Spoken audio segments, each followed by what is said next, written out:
All right. Welcome back, everyone. Great job on that exam, on the up and up and up and up. So we're going to try and finish this semester strong. All right. So we're going to mention the last little bit of this story of the kidneys and sodium and potassium balance. That should only take a little bit. And we're going to cruise on into our GI tract today. Okay.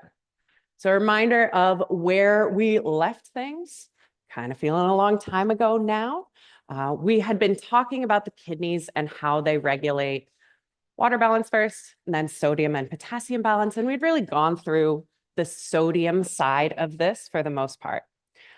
We had begun talking about this RAS, this renin-angiotensin-aldosterone system, and how that is related to this. So as a recap, reminder, we're thinking about renin being released from juxtaglomerular cells in the kidney. So those cells that are near the glomerulus, but also near the distal tubule coming back up so that they're going, and also near the afferent arteriole coming into that glomerulus. So they're going to be able to kind of adjust some of our pressures and some of our rates. Right? So we're thinking about how we produce renin and why. And we can see that ultimately the end effect of this system is going to be the release of aldosterone from our adrenal glands, from the cortex of those adrenal glands. Okay. So I think we had left off here. So big picture, the effect of this system is going to be to raise your mean arterial pressure, so to raise blood pressure. So we see here angiotensin 2, one of those intermediate steps in this system. And you can see that angiotensin 2 has a number of different effects that act to raise MAP, to raise our blood pressure. So one is actually that it just acts on smooth muscle of arterioles on its own. So drawing back to our cardiovascular system, angiotensin 2 does vasoconstriction. So when we constrict our arterioles, we raise TPR, our total peripheral resistance. So that raises your blood pressure. Yeah. I'm going to jump to the other end of this. Another effect of angiotensin 2 is that it actually acts on your hypothalamus to make you thirsty. So it actually stimulates thirst. So hopefully when you're thirsty, you drink some water. So that gets more water into your system, bringing up plasma volume. When you have more plasma volume, that means you have more volume of blood. More volume of blood exerts more pressure. All right, so the semi-complicated little bit are these two little flows in the middle. So here we see what angiotensin 2 is doing, relating to aldosterone and ADH. So two of our kind of regulatory hormones here. So one of our immediate effects of angiotensin 2 is that it increases that aldosterone secretion. So that was in our little cartoon picture at the end. But that's actually the first domino in kind of a long series. So when we release aldosterone in response to angiotensin 2, that's going to increase our sodium reabsorption, right? So we're pulling more sodium into the plasma, more sodium into the blood from the distal tubule and collecting duct. So we saw how we have specific transporters, specific channels that are allowing us to do that. Okay, so as we're reabsorbing this sodium into our bloodstream, this means that that plasma, its osmolarity is going up, right? Because our osmolarity is kind of a measure of how salty things are, how many impermeable solutes are dissolved there. Okay. So our osmolarity of the bloodstream is going up. We have osmoreceptors in the brain. So when that plasma, so when that blood gets to your brain and hits your posterior pituitary, remember, this is where we had those osmoreceptors. So they notice that your plasma has higher osmolarity than usual, which is usually a signal that you need more water in your bloodstream. So at that point, because we have this increase in aldosterone and therefore the increase in sodium reabsorption, we now have this downstream effect of releasing ADH and therefore also reabsorbing water. So pulling more water into the plasma, bringing up our plasma volume along with that water that you're hopefully drinking, bringing up your mean arterial pressure. So it's not the aldosterone directly that's bringing up the pressure there. It's the aldosterone's effects on ADH secretion, pulling more water in that helps us bring our blood pressure back up here. Okay, so all of this is part of this renin system, right? So here's our renin to angiotensin 1 to angiotensin 2 to aldosterone kind of workflow. So in order to get this process going, we are going to be regulating the release of renin. So we have a couple ways we do that. Some of them are intrinsic, so some of them are kind of local factors, and some of them are extrinsic factors, so coming from farther away. So one reason you would be releasing renin is that the granular cells here in this juxtaglomerular complex themselves notice the pressure of the blood going into the glomerulus. So here's our afferent arteriole going in, okay? So if we sense decreased pressure in that afferent arteriole, right, so like lower blood flow essentially, right, renin is going to be released in part in response to that, right? So lowered flow to the glomerulus is kind of indicating we have low pressure, low blood volume in our system overall. So that's one thing. Our big kind of extrinsic factor that affects renin is going to be sympathetic nerve activity. So your sympathetic branch of the autonomic nervous system can affect renin release. So it is another way we kind of get a signal telling us that we should release renin in order to up our plasma volume to keep our blood pressure up. And remember that sympathetic activity kind of links into our baroreceptor reflex that we talked about way back when, right? So when we sense kind of low pressure, right, we should have this reflex pulling our pressure back up. It should be happening every time you stand up from sitting down or lying down, right? So those same kind of sympathetic nerves are also acting here on the kidneys if we're thinking about kind of longer term rises in blood pressure. Now, the final way that we can release more renin is that we're kind of sampling the fluid that's leaving the nephron. So you'll see here we have, we've got a cross-section through the ascending limb of the loop of Henle, right, as we're going into the distal tubule. Okay, so we are going to be able to kind of sense how much sodium and chloride is in that filtrate. And in essence, what we're doing here is kind of sensing how much flow there is past these cells here at the beginning. And if we start to see decreases in the sodium and chloride in that distal tubule filtrate, this is another way we have a signal that maybe we want to increase flow here in order to increase renin release in order to increase our reabsorption of water. So the big picture is that we're releasing renin in order to bring mean arterial pressure back up, right?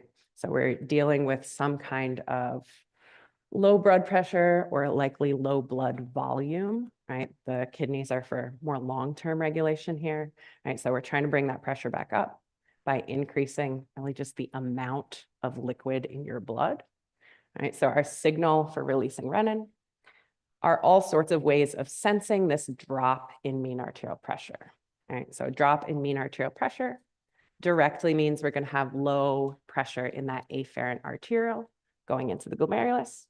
So we release renin. Your baroreceptor reflex senses that as well using your baroreceptors, so pressure receptors throughout your cardiovascular system. That results in an increase in sympathetic activity. So that's our extrinsic regulation here for renin.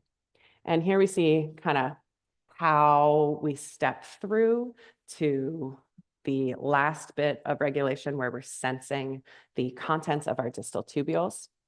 So what's happening here is that our lower pressure or lower mean arterial pressure, that mean arterial pressure was what was giving us the hydrostatic pressure of the glomerular capillary, which was one of our big pressures for filtration, right? So that was really our main Starling's force for actually filtering fluid into the nephron in the first place, right? So if we lower our mean arterial pressure, our glomerular filtration pressure goes down, so does our glomerular filtration rate, which means everything's going kind of slower. And as stuff is going kind of slower through, we end up with less sodium and less chloride ions in those distal tubules. So that's our signal, our third and final signal for renin release here.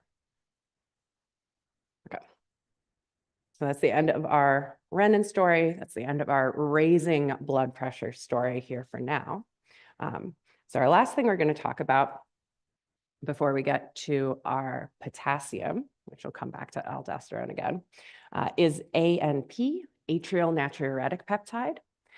And this is a time that we're going to be thinking a little bit of a difference here. So what's going on with atrial natriuretic peptide is this is coming from your atria, like so from the cells of the heart. So this is why we mentioned that the heart is a secondary endocrine organ way back when we talked about hormones. Its main job is to pump blood, right? But it does have this secondary effect of secreting hormones. Okay, so what happens with atrial natriuretic peptide is when we sense extra stretch on the atria, right? So they're like filling extra, there's extra blood, there's extra pressure. That's our distension. That's our signal for this A&P. So what's happening here when we release our A&P, so we're going to see an increase in glomerular filtration rate and dilation of the afferent arteriole. So that's the one going into the glomerulus. So we're basically putting more blood into the glomerulus, more pressure into the glomerulus, at the same time as squeezing down on the efferent arteriole. So we're like flooding the glomerulus with fluid and we're constricting down the outlet.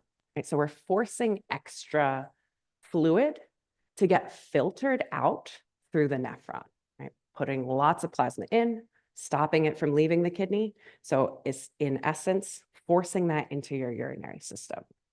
Okay.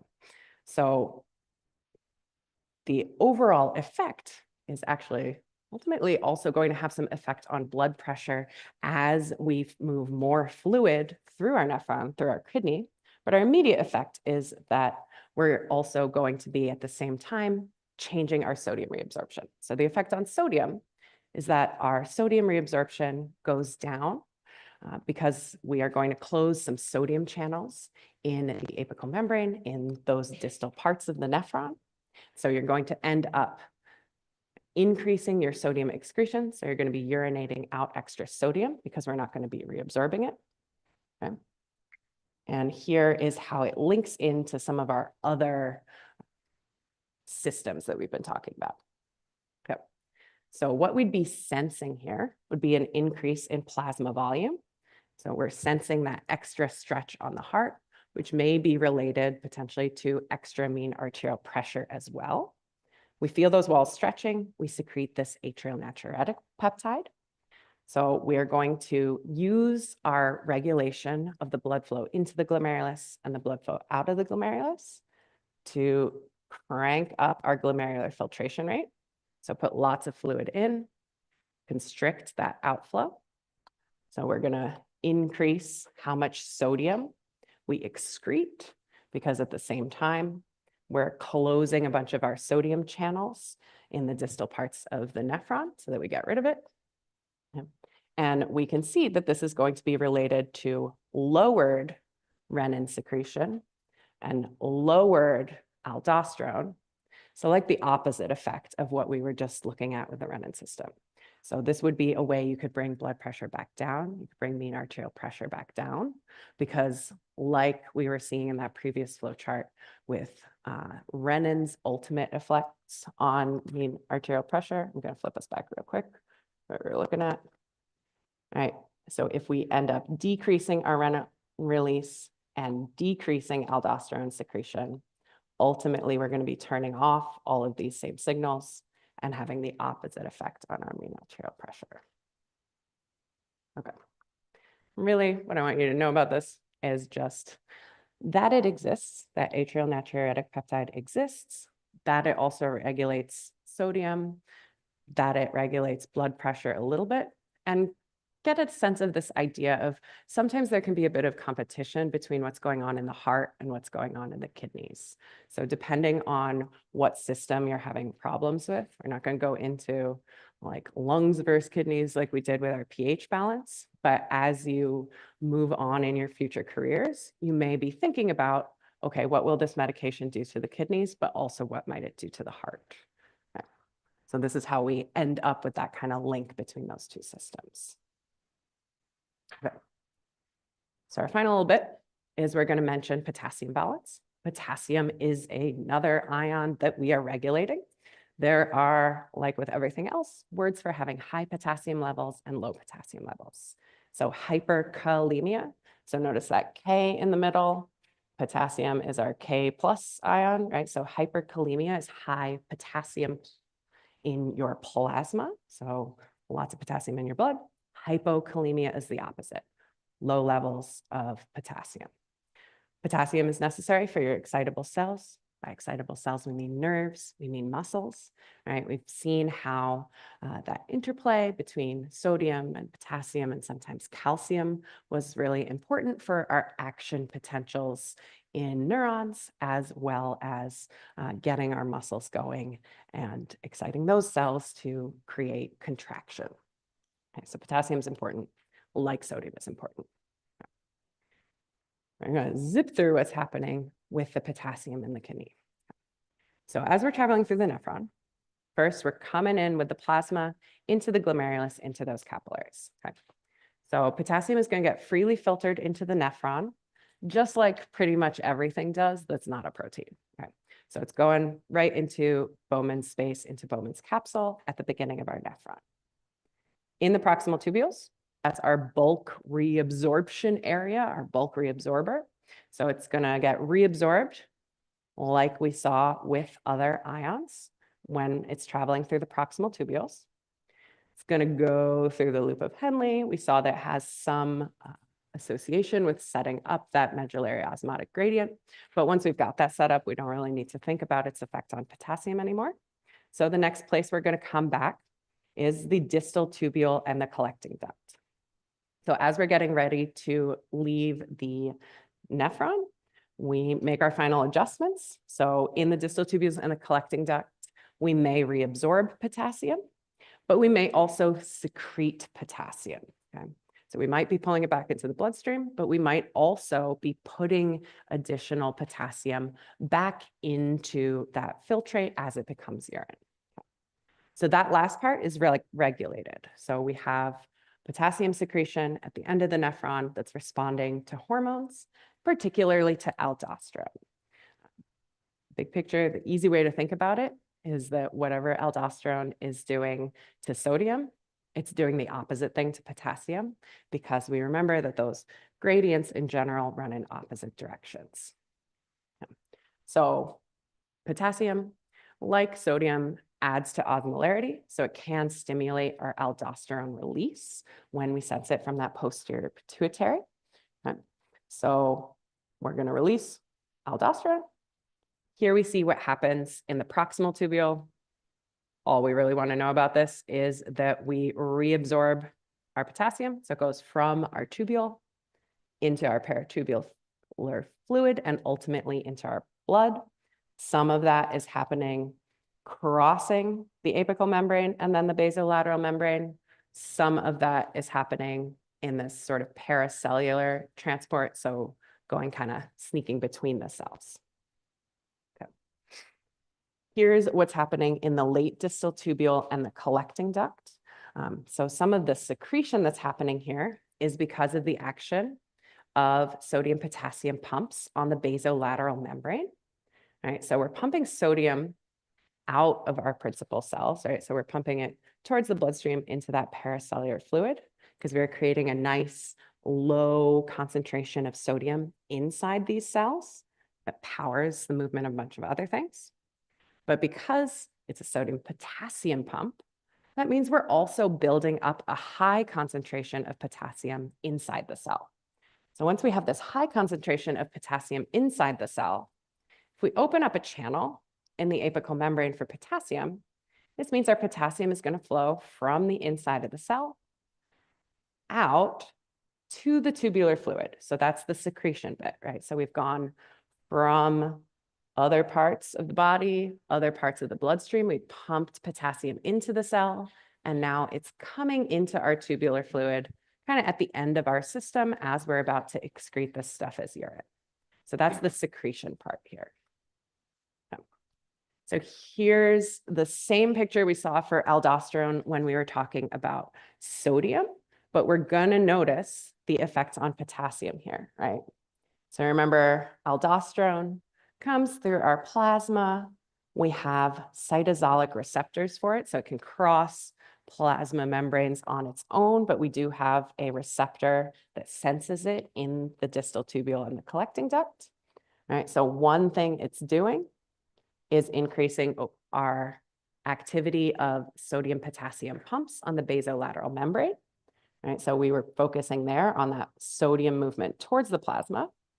But now we can also notice that the potassium is then building up in this cell, right? So when we think about the other effect of aldosterone, which is opening sodium and potassium channels on the apical membrane, we can see that while that lets sodium move into the cell and then across into the plasma, if we're tracking our potassium, we've got this high concentration of potassium that we've pumped into the cell. Now, when we open extra channels, they're going to move into that tubular fluid. Okay. So it's not doing anything different than it was doing when we spoke about it with regards to sodium. It's just that because of the direction the potassium is getting pumped and the result on that potassium gradient, potassium flows the other way. So as we do this, we are going to end up excreting more potassium here. That's the end of our overview of the renal system. So we're going to move in to thinking about the gastrointestinal system next. So we're going to be thinking about the various organs, but we're also going to be thinking about various tissue layers before we start to move into how we're actually digesting stuff and how we're absorbing stuff. All right. The big picture here, when you eat like a burger, you can't pull a burger into a cell. That doesn't work. So the point of our gastrointestinal system, the point of our digestive system, is to make the food you eat small enough, break out those little tiny components such that you are able to absorb them ultimately into your bloodstream, carry them around your body to where they can be used by cells. Okay. So we're going to need to break these things up. This is going to be part of the process of digestion. That's really what we mean by digestion, is how we're breaking up these larger food particles, but these larger molecules into things that we can absorb. And then we're also going to be thinking about how we physically move stuff through our gut tube, essentially. So we're going to be thinking about motility, that's movement. We do have some secretion and some absorption that we're going to be thinking about as we move through our GI tract that are going to be aiding in this process of breakdown and elimination of whatever we don't need, so our waste products. So we're going to see this association between our gut tube and the food that's moving through it. Do you remember way back at the beginning of A&P, we were thinking about the gut tube as almost part of our external environment, right? And its relationship to our bloodstream and the rest of our body, all these things that we're really regulating, taking care to keep our concentrations of important solutes constant, keep volumes of things constant, etc. So when we think about direction words, we're going to see those same direction words that we've been using a lot here in A&P2, right? So here we're going to be thinking about absorption is going to be moving towards our bloodstream here. So from GI tract towards the bloodstream. When we see things secreted, that means we're going to have movement from your bloodstream or other areas into the GI tract. Motility is going to be movement down the tube. Okay. So you've seen a lot of these divisions of the gastrointestinal system in lab, but basically got a long hollow tube about 15 feet in length that's running through the axis of your body. So you're moving from the mouth past the back of the mouth down into your pharynx in your throat, through the esophagus, traveling through the thorax, through the esophagus. As you pass through the diaphragm into the abdomen, now you're moving into the stomach. That's our new division. And we move through the small intestine, composed of our duodenum, jejunum, and ileum, and into our colon. So we've got our ascending, transverse, descending, and sigmoid colon before we move out the rectum and then the anus, which is our external opening. So that's the big GI tract that we're thinking of. And we're going to have a bunch of accessory glands. So in order to break up our food, you're not just mechanically breaking it down, although that helps, right? Chewing it with your teeth helps, but you are not breaking apart a bunch of molecules with your teeth. So we're going to need a bunch of enzymes, basically. So that's where the glands come in. So we're going to have a bunch of glands outside the GI tract that dump fluids into it. So secrete fluids, I should say. So we're going to be secreting enzymes and also some things that are going to help us be regulating pH into the lumen, so the hollow part of the GI tract. We're going to think about the wall of the GI tract first. So in general, if you're looking at the wall of the gut tube, the GI tract, you're going to see the lumen is in the center, right? And then we're going to walk out. Okay. So the lumen, this hollow part here in the center, is where your food is traveling. Okay. And then next to that, we have a layer called the mucosa. So the mucosa is the lining of the GI tract, the part that you're really going to be coming into contact. We're going to see each of these layers has a couple of different things going on inside. So you can see that the mucosa is going to be made up of a mucous membrane, this region called the lamina propria, and a thin muscle layer here called the muscularis mucosae, before we get to the submucosa that you see here in purple, which is a layer of connective tissue. You can see that you have things like blood vessels traveling through here. As we move past the submucosa, we would enter the muscularis externa. So this is a larger layer of muscle. So it's going to be a layer of smooth muscle. So you're not going to be consciously contracting muscles in your GI tract. But this is going to help us move food along. So we can see that we have both circular and longitudinal muscle fibers here. And finally, on the outside of our GI tract, we have the serosa. This is our connective tissue. This is like, you can think the slimy stuff that you're running through your hands when you're running through the intestines in lab. Okay. We are also going to see that in various parts here, we have some nerves involved. So there is communication between your gut and your brain. So we have communication between the GI tract and how your brain is thinking about food, processing food. So we can see that that's kind of integrated into some of these layers here. Okay. So based on what I just said, let's make sure that we remember first things first, what part of our GI tract is going to be coming into contact with our food particles.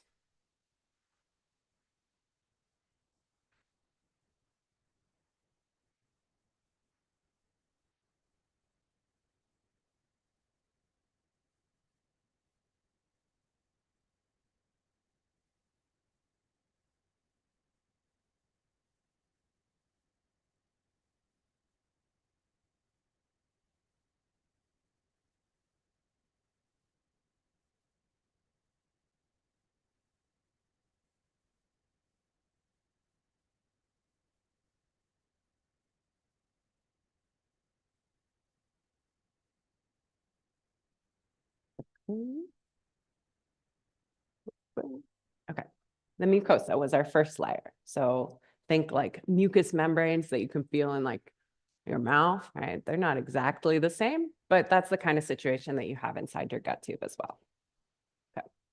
So the mucosa, the mucous membrane lining the lumen of your GI tract is what you'd first encounter if you're a food particle, and it's what we're going to need to be crossing as we think about absorption of nutrients. Okay.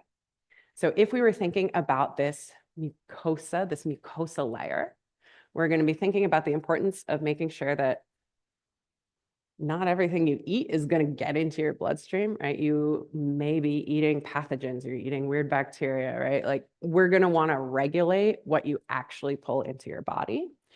So it's important that we have like an epithelial cell layer here, right? So it's like skin inside your body. And when we think about that epithelial layer, we're going to have a couple of different cell types subdividing that. So we're going to refer to these as our enterocytes. So sites for cells, entero for inside. So we're going to have some that are designed for absorption. Those are your absorptive cells.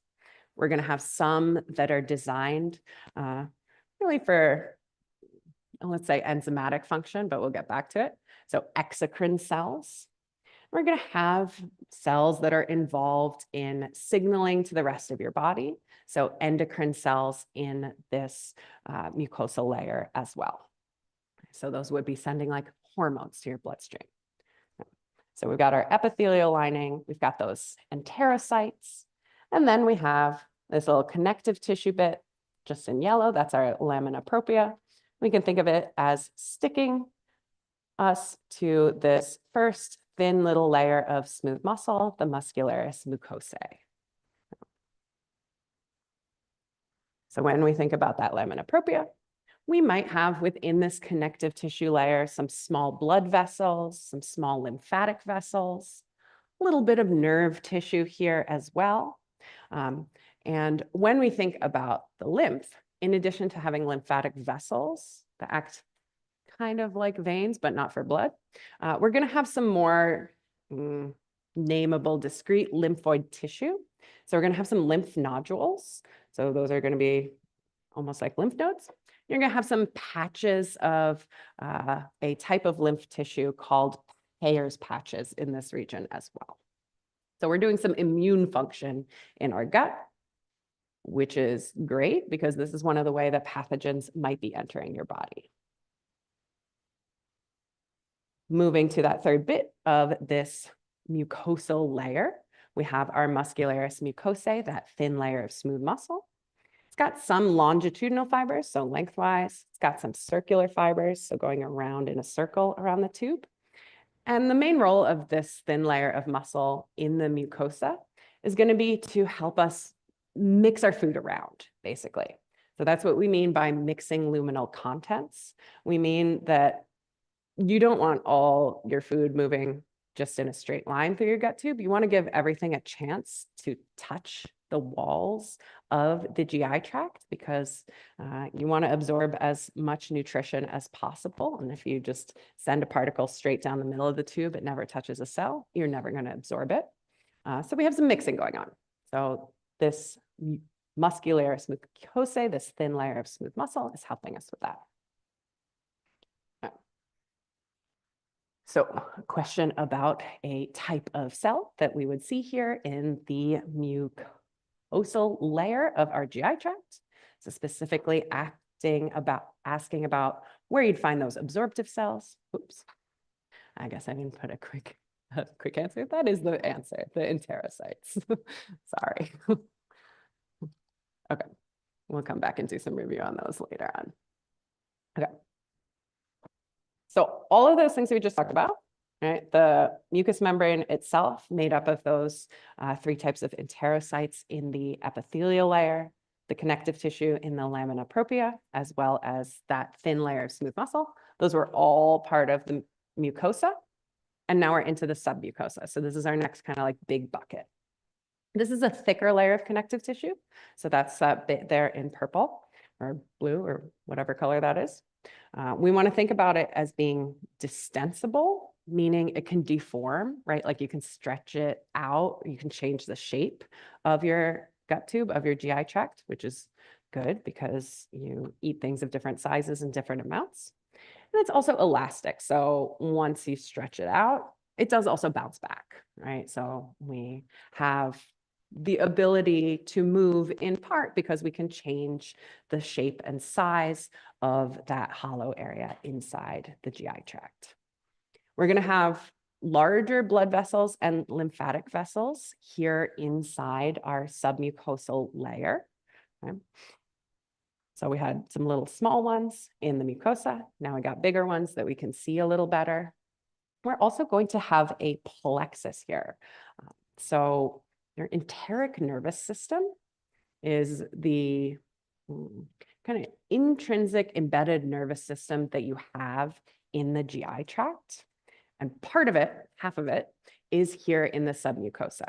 So this submucosal plexus, when we say plexus, think kind of like a big network kind of spaghetti ball of nerves, right? So here we see the first part of this enteric nervous system is called Meissner's plexus, or the submucosal plexus. So that's what's going on with these little yellow nerves you see lining here. The other half of this enteric nervous system is found in the muscularis externa. So this larger smooth muscle layer, that's going to be our third big chunk out from the lumen. So our muscularis externa here has a part that's circular muscle. So here we have this inner layer made up of circular muscle that's going to be able to change the diameter of your GI tract, right? So we're going to change how wide or narrow this tube is. And we're going to have an outer longitudinal layer running lengthwise that can change the length. And the combination of being able to change the diameter and change the length is going to help us to move food through the gut tube, through the GI tract as a whole. So this is going to help us later on as we start to think about things like peristalsis, as we think about movement all the way through the GI tract until we eliminate this waste. So we've got these two layers of muscle here in the muscularis externa, and we also have the other half of our enteric nervous system called Auerbach's plexus, or the myenteric plexus. So Auerbach, if you're naming it after the person who found it, I do think this is probably still the more common way to refer to it. Myenteric is an equivalent name that's telling you what it does, or where it is, I guess. It's the part of the enteric nervous system that's in the muscle. That's what the myen is. So our final layer of the GI tract, the serosa. So that is our connective tissue, essentially. So you can see that we have some connective tissue that's part of kind of an inner layer. And then we have an outer epithelial layer to this connective tissue called the mesothelium. That's going to be continuous with the mesenteries. So those are the parts of the body that you saw that are kind of like anchoring the intestines to the posterior wall of the abdomen.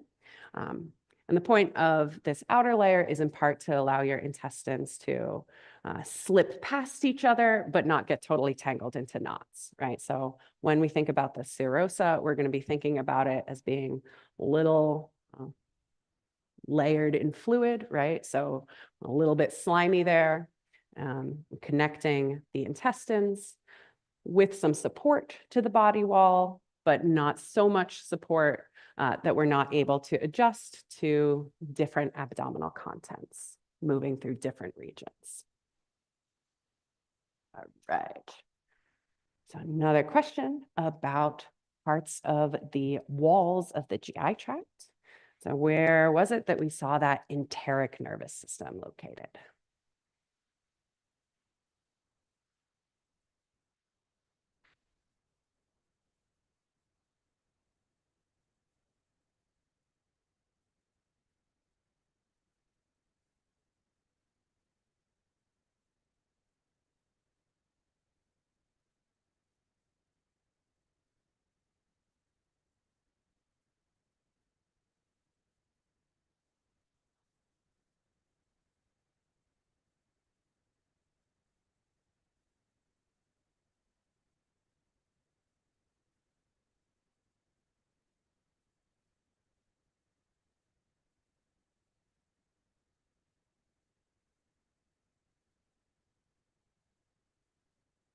Real quick.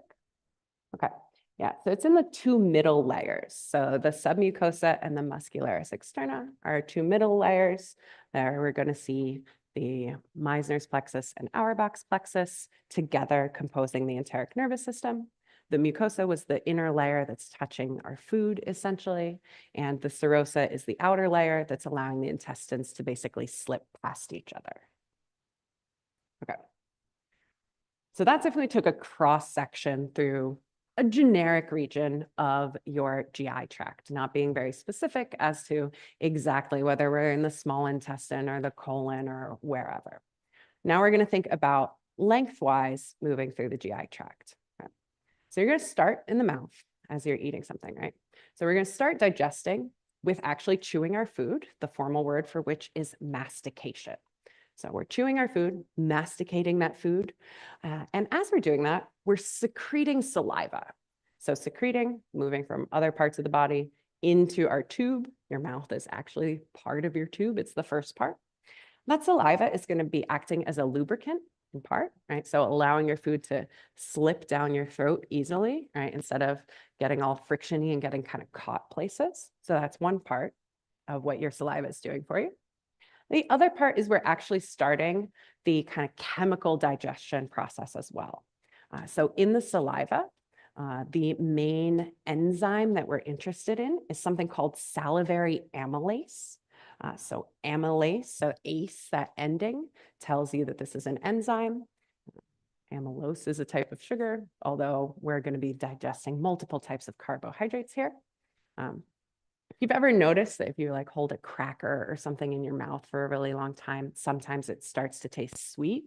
That might be because of your salivary amylase, because the salivary amylase is mainly starting our process of digesting starch, which is a storage molecule for carbohydrates that we find in plants, and glycogen, which was our storage molecule for carbohydrates in animal tissue. So as we're going through the mouth, we're lubricating that food, we're chewing it, we're masticating it, we're swallowing it. We've started the chemical digestion of our carbohydrates, and then we move into the pharynx, which we usually just kind of think of as our throat. This is a common passageway for air and food when we're in the pharynx, so when we're in this upper part, until we pass the point where we either move forward into the larynx, so our voice box and into our lungs, or backwards into our esophagus. Okay. So since we're following the GI tract, we're going to move posteriorly and we're going to go through the esophagus. Okay. And to pass into the esophagus, we're first going to need to pass our upper esophageal sphincter. So sphincter, we're thinking circular muscle, right, that you can contract down, right? So you can close this tube off or you can open it up. And this upper esophageal sphincter, you can actually do that consciously. So the upper esophageal sphincter is made of skeletal muscle. So this is under conscious control. This one you can feel when you're swallowing. This is located between your pharynx and your esophagus. So this is when you think about gulping food down, this is probably at least one of the muscles that you're feeling and that you're thinking about. The esophagus continues though. So it's a muscular tube. The first third of it stays skeletal muscle. So the first third is stuff that you could move potentially voluntarily. But then as you move towards your stomach, the second 2/3 are going to change over to smooth muscle. So they're going to change over to be more like that cross section of the GI tract that we looked through at the beginning of this slide deck. So as we're passing through the lower 2/3 of the esophagus, you're going to be like passing by your heart, getting towards your diaphragm. You're going to hit your lower esophageal sphincter. Since this is the region of the esophagus that's smooth muscle, so involuntary, your lower esophageal sphincter is also going to be made of smooth muscle and also not under your voluntary control. It's going to divide your GI tract between your esophagus and your stomach. So here we see that second sphincter here, this lower esophageal sphincter, as we start to move into the body of the stomach here. All right. So once you're in the stomach, this is your storage location for a while. So you've swallowed your food, you're storing it in your stomach. When your stomach is empty, the typical volume is about 50 milliliters. We do have some fluids in there. We'll be talking about stomach acid. But when you get full, your stomach can expand up to, like, let's say 1,000 milliliters. Part of why it can expand, other than the general distensibility and elasticity we see in the GI tract, is that we have folds in the walls of the stomach. So it's kind of larger, but we have, if you cut open the stomach, you'll see these kind of wrinkles called rugae. Those are your stomach folds. So you're thinking like the wall is basically an accordion, and it can expand as you put more contacts in there. Our stomach is the next place that we're going to see some of this chemical digestion happening. So we started digesting carbohydrates a little bit in the mouth with that salivary amylase as we were chewing. Once we get to the stomach, we're going to see the secretion of gastric juices. We'll talk about them in detail as we talk about the processing of different types of macromolecules.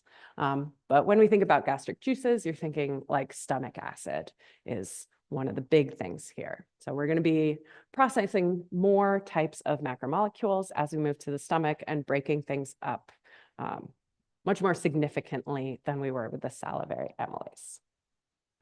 Your stomach moves, right? So it moves against your other intestine, the rest of your intestines, but it also like contracts in a kind of like pulsing way while it has food in it, in order to mix the food that you've eaten together with the gastric juices to help you digest them.